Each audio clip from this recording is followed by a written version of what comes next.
In many of the programs that you write, you want a identifier to hold a value, but you don't want to be able to change that identifier's value.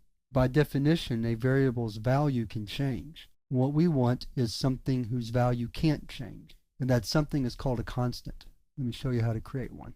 You start off with the keyword const, C-O-N-S-T, followed by a data type, followed by the constant name, followed by the equal sign, and a value. So for example, if we want to create a constant pi, then we write it like so. Now, so I can clear out that warning message, let me write out its value.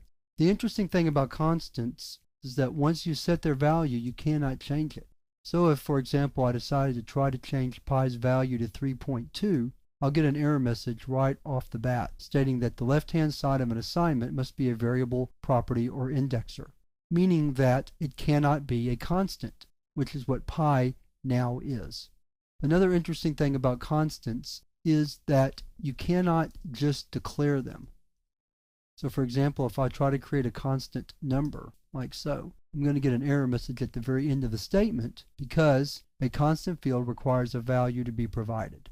So if I'm going to declare a constant, I also have to assign a value at that time, which makes sense because its value can't change. So you can't declare a constant and then try to change its value later, because once again you're going against what a constant's definition is.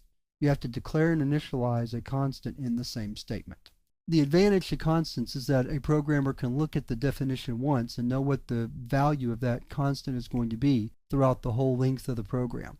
It also keeps you from making mistakes, such as accidentally assigning a different value to the variable if you're using that instead of a constant. So constants are more of a programmer's convenience than a necessary tool. But most times when you have special values such as pi or some other value that's special to your program, then you will assign that as a constant. I should also mention very quickly that you can also create string constants as well as constants of any other data type. I was sticking to numbers in this lesson because that's what we're working with in this chapter. But I should just mention very briefly that we can use other data types with constants.